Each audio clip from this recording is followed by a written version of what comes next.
I'm Maya, 35 years old, and I never thought my wedding day would turn into a pile of broken pieces. Right at the entrance to the reception hall, we had placed a large wedding photo in a crystal glass frame. The moment David and I exchanged vows, radiant and full of hope. It was my idea. A way to share our happiness with everyone from the very first moment. My brother, Leo, shouted loud enough for everyone to hear. "Want a new life? I'll show you one," and swung a champagne bottle, smashing it straight into the photo. Crack. Glass shards exploded everywhere, piercing right through the happy faces of my husband and me. The sound of breaking glass rang out like a gunshot in the silent night. I stood there, heart pounding, as my marriage, not even begun, was torn to shreds. But what froze me wasn't Leo's action, it was what came after. My parents rushed over, not to me, but to Leo.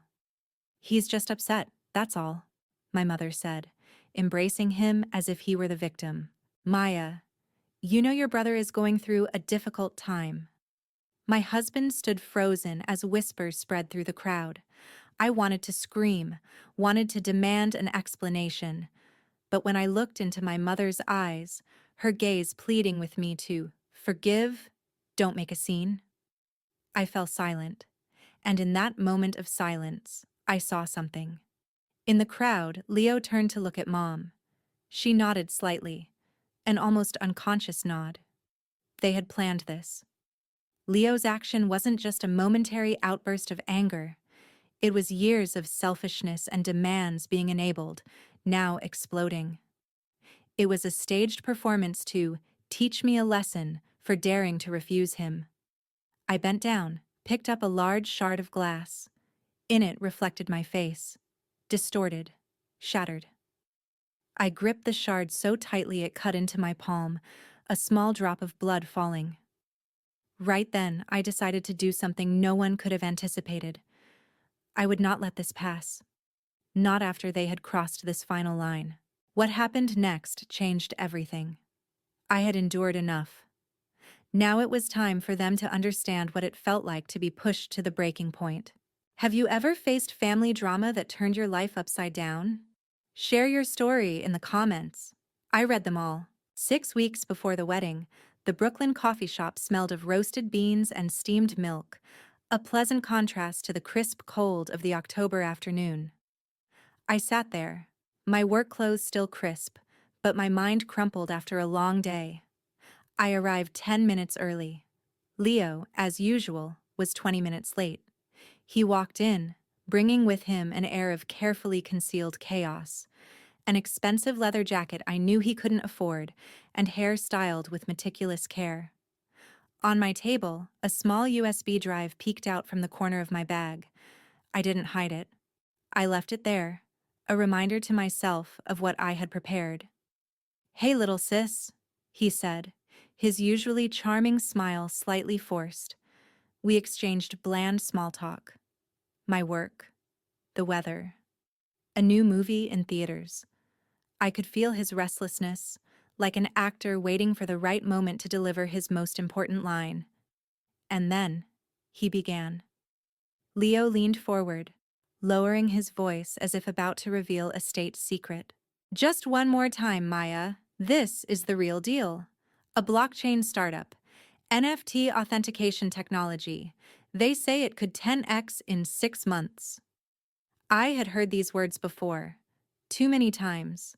5 years ago, I was sitting in my small rental apartment, laptop screen glowing with an acceptance email from the London School of Economics.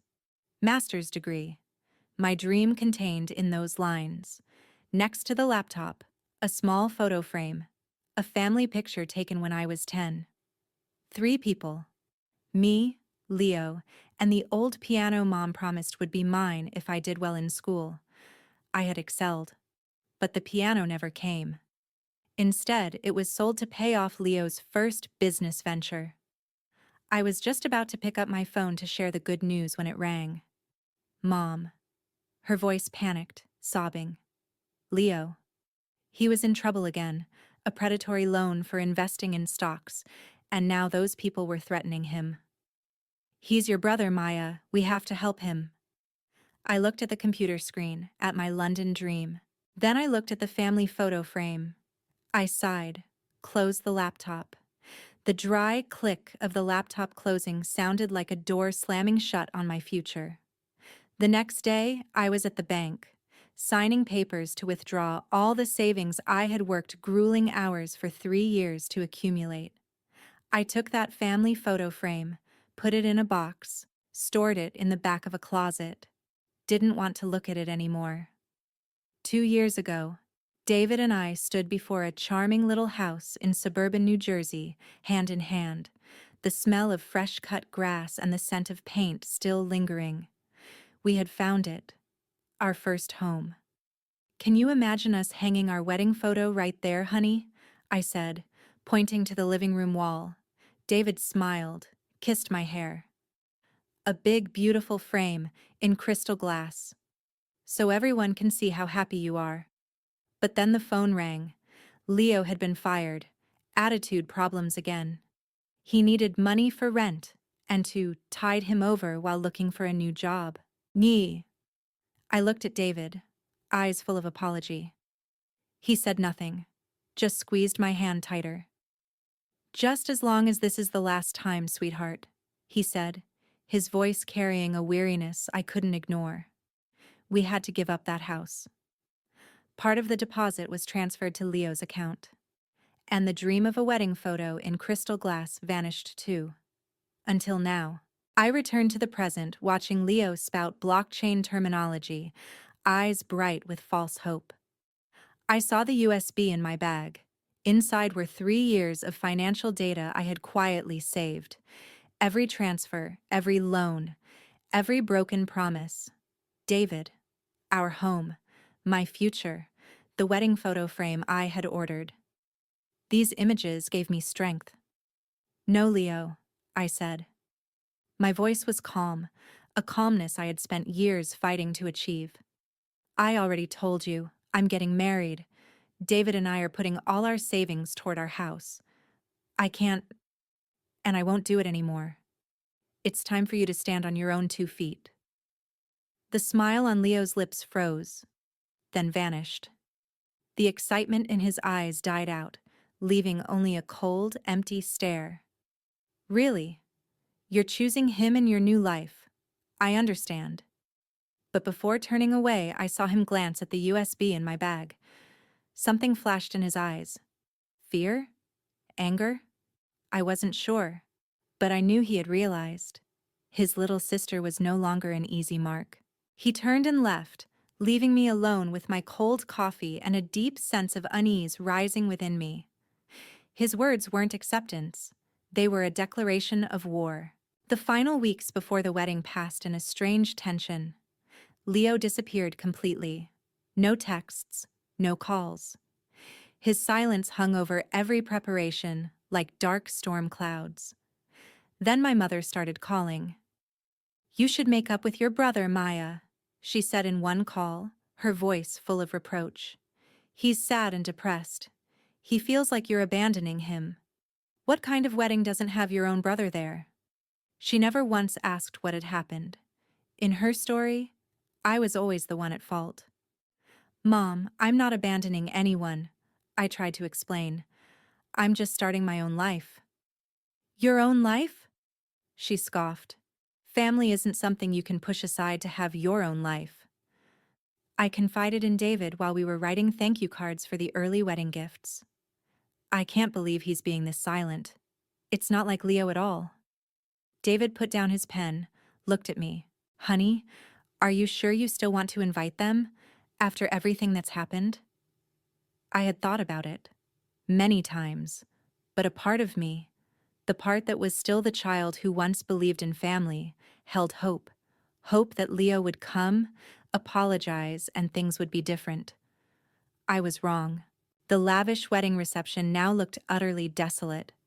The smell of cheap champagne and wilted roses mixed together, creating the scent of failure.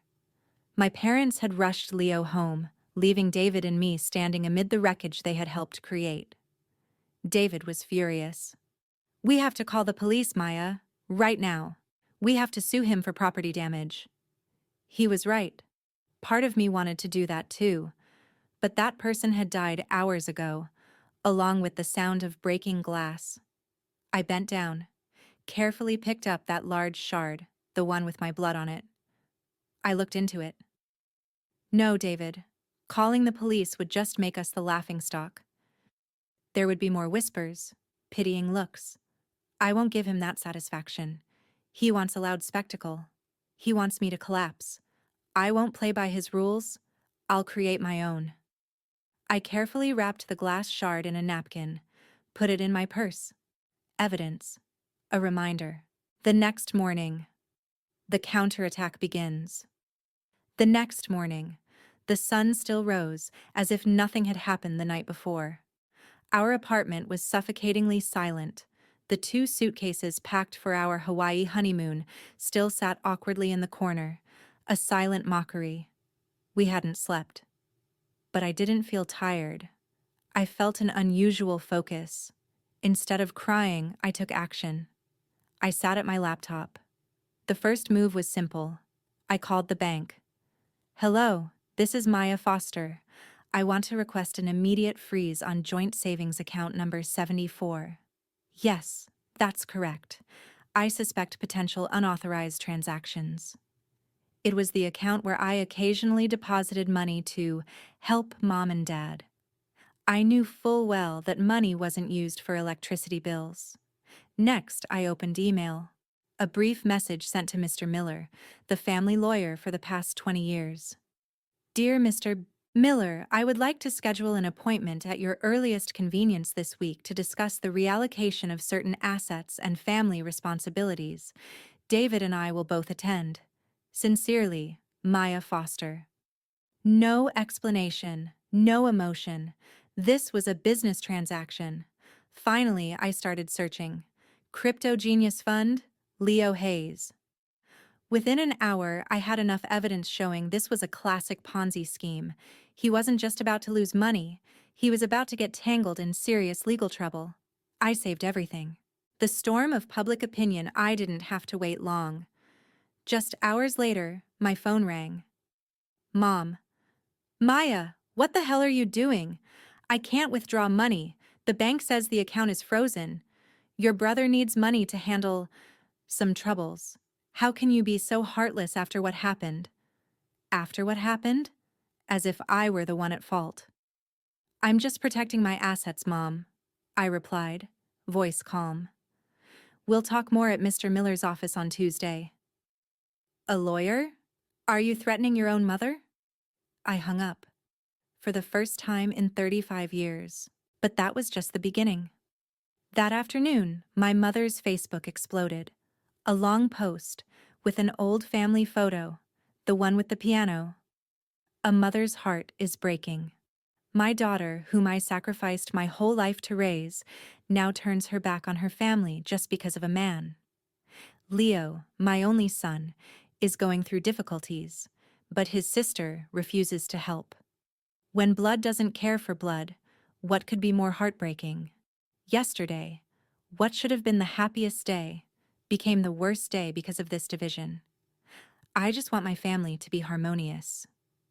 Within an hour, 47 comments, mostly from relatives, family friends. Oh, Maya, how can you let your elderly mother cry like this? Is your new husband more important than your own brother? Poor sister, raising such a rebellious child. Only one person, Aunt Thu, Mom's younger sister, commented differently. You're only telling one side of the story, that's not fair to Maya. But that comment was quickly buried. My phone started going crazy. Messages from people I hadn't spoken to in years. Maya, I'm so disappointed in you. Family comes first, you understand? We were wrong to give you wedding gifts. I read every message, each one like a small knife cut. David sat next to me, face flushed. Don't read anymore, they don't know anything. But I kept reading. I needed to feel all this anger. I needed it as fuel. A message from Leo. You won. You've made me look like the bad guy to everyone. But you know the truth? Mom's right. We were supposed to be family. I looked at that message. Not one apology about the wedding.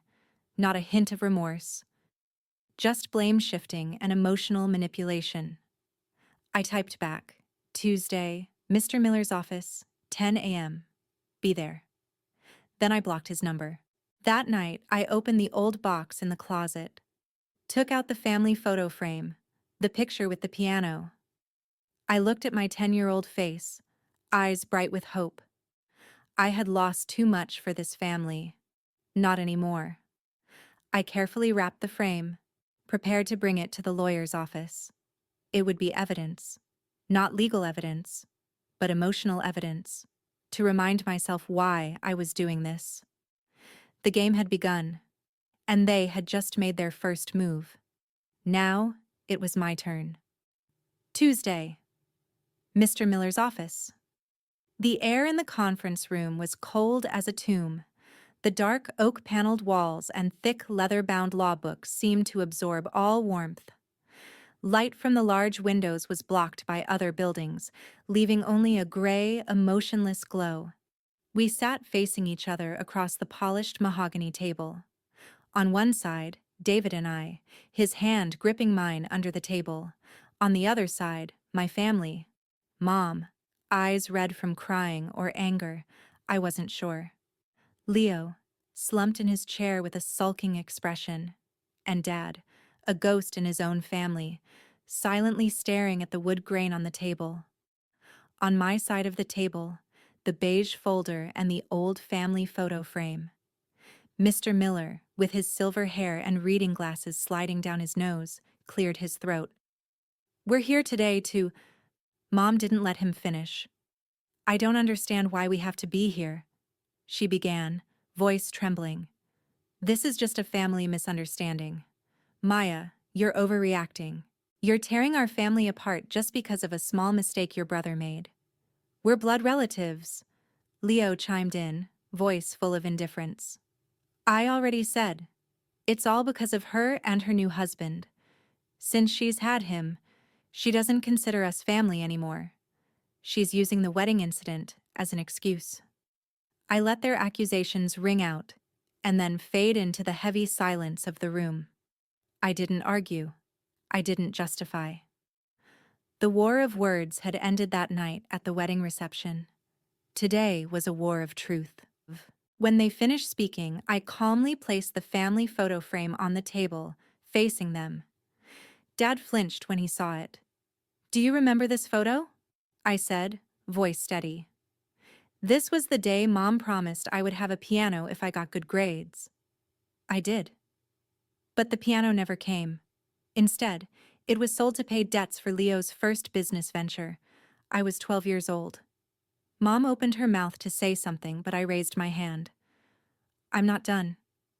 I pulled out the beige folder, placed it on the table. The thump rang out decisively. I'm not going to argue, I'm just going to present the truth. I turned to the first page. This is a statement for the credit card in Mom and Dad's name over the past 6 months. Nearly $20,000 in debt. And here, I pointed to each charge, our business class plane tickets to Vegas, receipts for dinners at 5-star restaurants, a Rolex watch, all Leo's, and all, ultimately, paid for by me through the joint account. Leo went pale. I needed those things for work. What work? I interrupted, voice cold as ice. The work at Crypto Genius Fund? I flipped to the next page. Color printouts from websites, forums, investigation reports. Crypto Genius Fund has been flagged for fraud warnings in 3 states. The founders are under investigation. The FBI has opened a file. I pushed a paper toward Leo. And here's evidence you actively recruited at least 9 other people to invest in it. You're not just about to lose money. You're about to become complicit in federal fraud. The room fell silent, suffocating, but my mother didn't surrender easily. She stood up, voice trembling but determined. Those papers don't prove anything. That was money I gave you. You have no right to demand it back. I raised you, educated you, and now you treat me like this?" She turned to Mr. Miller. "Mr. Miller, you've known our family for 20 years. My daughter is trying to seize family assets." Leo jumped in. "Exactly. She's making all this up. Mom was the one who asked me to help. I'm a victim too. Mom pressured me to do those things, said it was my responsibility to the family." That was the moment I had been waiting for. Leo had just thrown Mom under the bus to save himself. My mother froze, looking at Leo with horror. "Leo? What are you saying?" But I didn't give them time to recover. I pulled out another set of papers, thinner, tied with a blue ribbon. "I have one more thing," I said, my voice suddenly softening. "These are letters." I opened the folder. They were handwritten letters I had sent to my parents over many years, from when I studied abroad, from when I worked, from every important phase of my life. Letters I had sent home but never received replies to. I wrote to Mom and Dad about my London dream. I wrote about the house I wanted to buy with David. I wrote about the wedding I was preparing. My voice broke. "Do you remember those letters?" Mom looked down at the table, unable to meet my eyes. "Every time I gave up a dream to help the family, I wrote a letter. I thought you would understand, would see my sacrifice." Tears began to fall. David squeezed my hand tight. Dad, for the first time, looked up at me. There was something in his eyes. Regret? Shame? "Sweet, sweetheart," he said, voice hoarse. "I'm sorry." In that moment, something inside me nearly broke. I picked up the pen to sign, hand trembling. Maybe I could forgive. Maybe we could start over. Maybe. "She thinks she's so smart," Leo muttered, quiet enough to think no one heard, but in the silent room, everyone heard clearly. "It's all an act. In the end, she'll come back begging us." Time seemed to stop. I put the pen down, wiped my tears, and looked straight at Leo. "Thank you," I said, voice returning to cold. I needed to hear that. I pulled out the final set of papers, sealed in a clear envelope. I saved one thing for just this moment. I pushed it to the center of the table. This is a recording of a phone conversation between Leo and Mom 3 days before my wedding. Leo called Mom saying he would teach me a lesson at the wedding. Mom agreed and said, "Maya needs to know family is more important than outsiders." I pressed play on my phone. Leo's voice rang out clear as day. "Mom, I'm going to do something at the wedding, so Maya knows she can't throw away family like that." "What are you planning to do?" "Don't ask, but you have to defend me no matter what happens. I need you to do that." "I understand. Maya needs to learn this lesson." The audio stopped. Mom went white. Leo stood up, tried to run, but Mr. Miller was already blocking the door. "Sit down, Leo," he said, voice stern for the first time in the meeting. I stood up, placed both hands on the table. "I won't give another penny, but I'll give you a choice, Leo. I've paid for a gambling addiction treatment program and financial counseling at a rehabilitation center in Oregon. Your plane ticket is booked for Friday morning. That's my final help. You accept it, or face the FBI and your creditors on your own." Then I turned to my parents. "And for Mom and Dad, I love you both, but I can't continue being your retirement plan. This agreement will transfer the house currently in all 3 of our names completely to you. It will be entirely yours. In return, I'll be removed from all family financial responsibilities. Completely." I pushed the agreement toward them. "You have 2 choices. Sign this, or I'll give this recording to David's lawyer, and we'll see each other in court. The court will decide about conspiracy to commit vandalism, financial fraud, and every dollar I loaned that was never repaid." Mom stood there, mouth open, speechless. Leo collapsed in his chair, face buried in his hands. After what seemed like an endless silence, Dad finally spoke. "You're right," he said, voice steady but full of weariness. "Your mother and I, we failed you. We let Leo become like this. And we took advantage of you." He took the pen from Mr. Miller's hand.